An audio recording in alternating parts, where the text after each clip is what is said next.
Good afternoon, ladies and gentlemen, and welcome to the second edition of my video rant. Before I get into my topic for the week, I just wanted to address a couple comments on my guest book. First, there was a comment from one B. Weiss saying, what was this? Dewey, I don't agree with your rankings.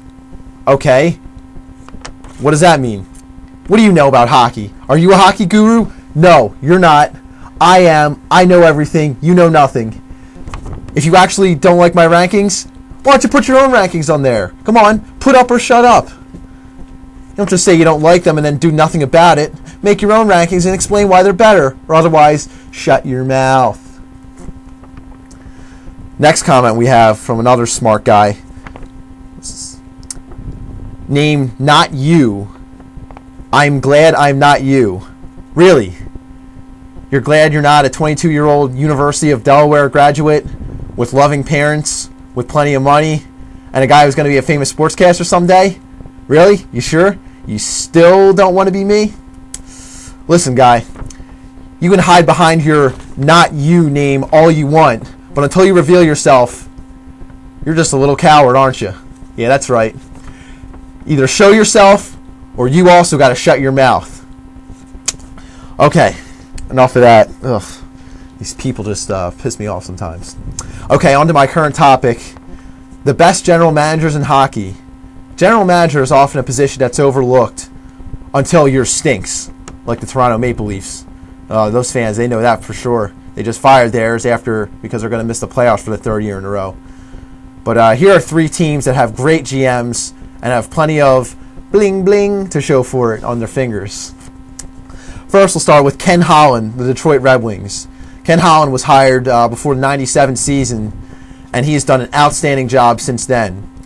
Here are some of his draft picks that he's made since he's been in that office. Let's see, Johan Franzen, Yuri Hudler, Valtteri Filppula, Nicholas Kronwall, Thomas Kopecky, Henrik Zetterberg, and Pavel Datsyuk. Yeah, everyone knows those last two names because they're going to be all-stars for the next 10 years.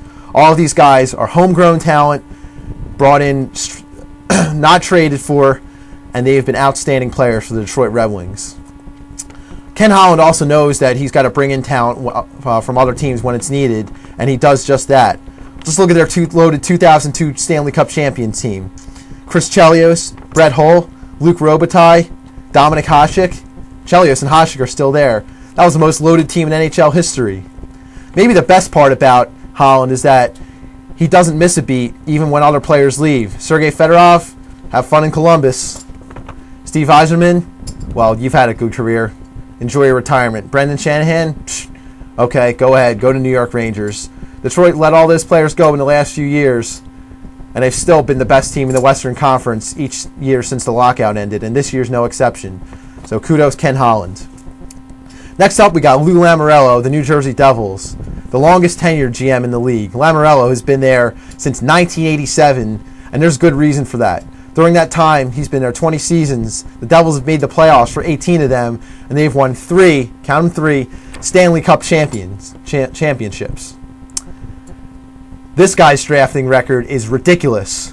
Here's some of the players he's drafted. Brendan Shanahan, as we just mentioned, Bill Guerin, Martin Brodeur, the great one, Scott Niedermayer, Brian Ralston, Jason Smith, Brendan Morrison, Patrick Elias, Sheldon Saray, Peter Sikora, Scott Gomez, the list goes on and on. The point is, even though the guys don't always stay in New Jersey, Lou Lamoriello picks them because he's got a great eye for talent. And maybe the biggest credit to Lamoriello, the Devils never even made the playoffs in their 4 years before Lamoriello got there. So he's done an outstanding job. Kudos to him. But you take it easy on the Flyers, please. Yeah, just stop beating them all the time. Thank you. Finally, we'll go with Brian Burke of the Anaheim Ducks. Of course, Burke hasn't always been there. He got to start as a GM way back in Hartford in the early 90s, but he got fired from that after 1 year. He was hired by the Canucks then in '98 and completely revitalized that franchise, turning them from losers into annual playoff contenders with nice acquisitions like Ed Jovanovski, Dan Cloutier, Brendan Morrison, Trevor Linden. Plus, he drafted the Sedin twins.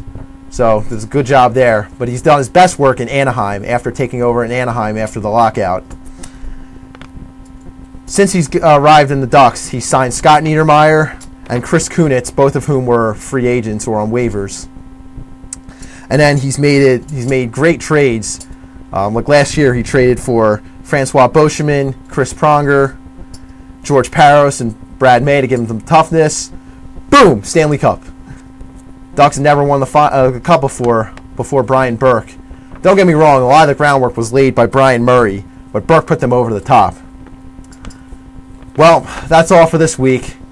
Next week, I'm going to tell you about the worst GMs in hockey, many of whom are jobless right now because, well, they suck. See you later.